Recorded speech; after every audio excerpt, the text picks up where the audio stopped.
बिस्मिल्लाहिर्रहमानिर्रहीम। Quarantine school में खुश आमदीद। उम्मीद है कि आप सब खैरियत से होंगे। आज हम पढ़ेंगे उर्दू लाजमी निसाब 2019 के मुताबिक 11वीं जमात के लिए गुलज़ार उर्दू से सबक थर की नादिया कमांची, जिसके मुसन्निफ़ हैं मुस्तनसर हुसैन तारड़। सबक थर की नादिया कमांची मुस्तनसर हुसैन तारड़ साहब के सफ़रनामे सफ़र सिंध के और सिंध बहता रहा से माखूज़ है। सफ़रनामे के बारे में बहुत सारी दफ़ा हम बात कर चुके हैं, लेकिन एक दफ़ा फिर से याद दहानी करा देते हैं। सफ़रनामा अदब की उस सिंफ में शामिल है जिसमें सफ़र की रूदात बयान की जाती है। रूदात का मतलब होता है कहानी। सयाह अपने सफ़र के दौरान जिन मकामात की सैर करता है, वहाँ पर जो कुछ देखता है उसे सफ़रनामे में पेश कर देता है, यानी कि उसको एक कहानी के तौर पे लिख देता है। सफ़रनामा निगार के लिए ज़रूरी है कि वो गैर ज़रूरी तफसीलात से इज्तनाब करते हुए सच्चाई के साथ अहवाल व कवाइफ को कलमबंद कर दे।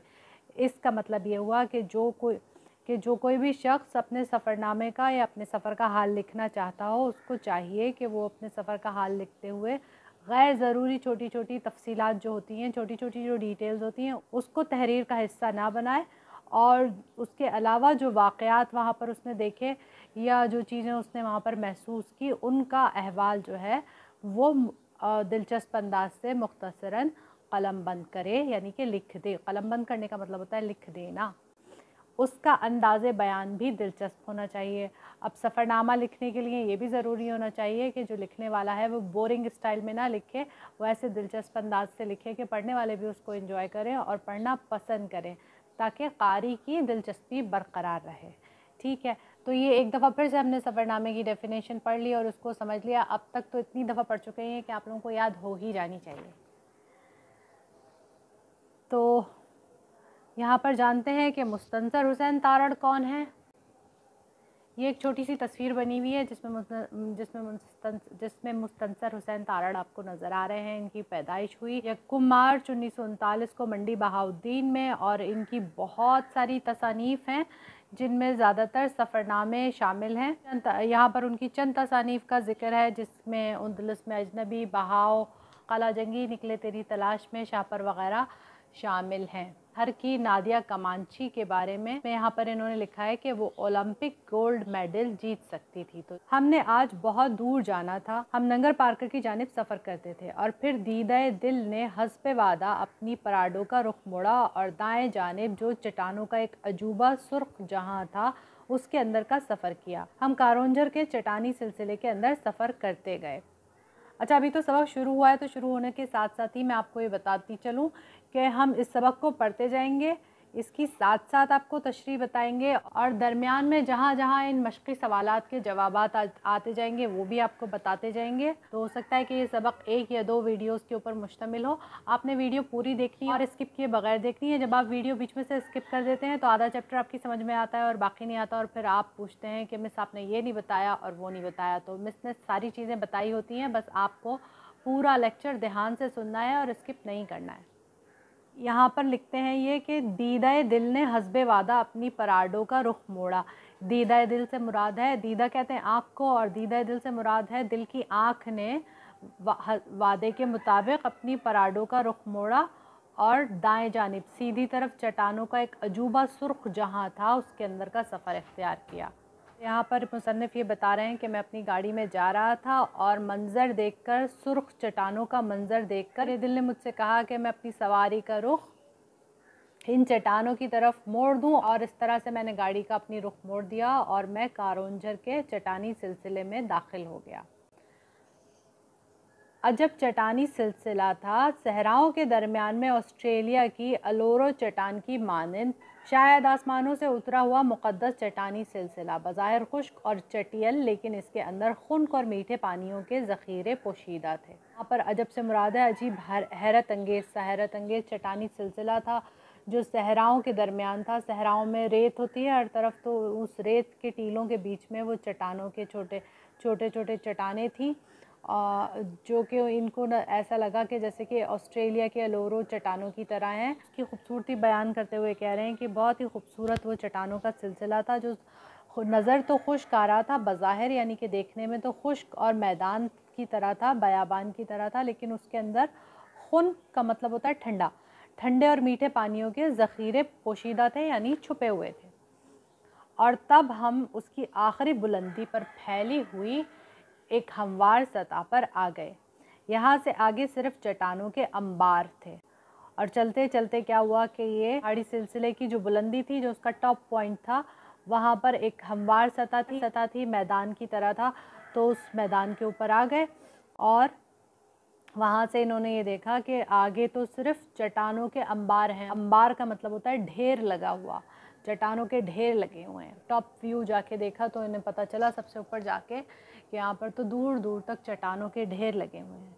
आसपास बेआबो गया चट्टानी हिसार बुलंद होते थे और तेज़ हवाएं सिसकियाँ भरती थीं। बेआबो गया उस जगह को कहते हैं जहाँ पे ना पानी हो ना सब्ज़ा हो, ऐसी चट्टानी जगह थी, सिर्फ पत्थर की चट्टानें, नोकीली चट्टानें थीं और तेज़ हवाएं जो हैं वो चल रही थी। और जब बहुत तेज़ हवा किसी चटियल मैदान वगैरह में चलती है तो जो हवा की साएँ साएँ होती है वीराने में, वो इनको महसूस हुआ जैसे कि हवा सिसकियाँ ले रही है यहाँ पे। हम वापस होने ही को थे कि एक खाई की खारदार झाड़ियों में से 3 बच्चे नमूदार हो गए। अभी ये सारा नज़ारा देख के जब ये वापस पलट रहे थे तो इन्होंने देखा कि खाई में से, खारदार का मतलब होता है कांटों वाली, खाई है जिसकी कांटों वाली झाड़ियों के बीच में से निकलकर 3 छोटे छोटे से बच्चे नमूदार हुए, यानी कि ज़ाहिर हुए और निकल आए। उनके हाथों में दरांतियाँ थीं और चेहरे पर गुर्बत और सहराई धूपों की कालक मली हुई थी। उनकी शक्लें जली हुई थीं। आसपास मंडलाते वो थरी ज़बान में फरियादें करने लगे और दीदा दिल मुतरज्जिम हो गया। मुसन्निफ़ ये बता रहे हैं कि जब उन्होंने देखा कि ऐसी बयाबान जगह जहाँ पर सिर्फ दूर दूर तक चट्टानें ही चट्टानें और खाइयाँ ही खाइयाँ हैं, ना पानी है ना सब्ज़ा है और तेज़ गर्म हवा चल रही है, वहाँ पर 3 छोटे छोटे बच्चे खाई में से निकले। उनके हाथों में दरांतियाँ थीं, वो बहुत ही बदहाल थे, चेहरे पे उनके गुर्बत थी, सहरा की धूप की वजह से उनके चेहरे काले हुए थे, उनके चेहरों की जिल्द बिल्कुल धूप से जली हुई लगती थी। वो इनकी गाड़ी के आसपास आके मंडलाने लगे और थरी ज़बान में, जो ज़बान थर में बोली जाती है, फरियादें करने लगे। अब इनको तो थरी ज़बान आती नहीं थी, तो यहाँ पर इन्होंने लिखा है दीदा दिल मुतरज्जिम हो गया। तो ज़बान इनको नहीं आती थी, लेकिन दिल की आँख ने जो है तर्जुमानी की कि बच्चे क्या कह रहे हैं, और इन्होंने बच्चों की हरकत से और उनके इशारों से समझना शुरू किया कि बच्चे दरअसल क्या कहना चाहते हैं। हम नंगर पार करके बच्चे हैं, हम इस चट्टानी सिलसिले की कोख में उगने वाले दरख्तों की टहनियाँ तोड़ते हैं, सूख चुकी झाड़ियाँ जमा करते हैं और इस ईंधन को नंगर पार करके बाज़ार में फ़रोख्त करते हैं। अब ये तो आसान सी लाइन है। उन्होंने कहा कि बच्चों ने बताया कि हम तो नंगर पार करके रहने वाले रिहायशी बच्चे हैं और ये जो चट्टानी सिलसिला है, यहाँ पर जो दरख्त वगैरह उगते हैं उनकी जो टहनियाँ सूख के टूट जाती हैं और झाड़ियाँ होती हैं उनको जमा कर लेते हैं और नंगर पार करके बाज़ार में जाके बेच आते हैं। तो इन्होंने उनसे पूछा बच्चों से कि कितने पैसे मिल जाते हैं। कभी 10, 20 और कभी पूरे 100। बच्चों ने जवाब दिया कभी 10-20 मिल जाते हैं और कभी पूरे 100 रुपये भी मिल जाते हैं। इस सबक का पहला सवाल आपके पास है, कारोंझर पहाड़ी सिलसिला किस जगह वाक़ है? तो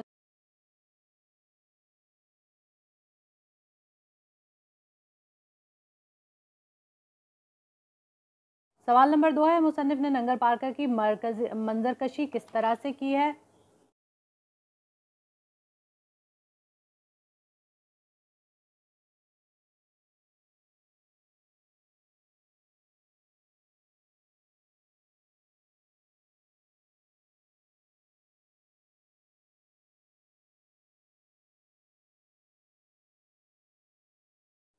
उनमें से एक बच्ची जो शायद 8-10 बरस की होगी, चेहरा धूप जला और होंठ सूखे हुए, बदन पर मांस, बहुत कम मांस कहते हैं गोश्त को, मैली कुचैली, बेधड़क अपनी दरांती लहराती हुई कुछ हमसे कहती थी और बुलंदी की जानिब इशारे करती थी।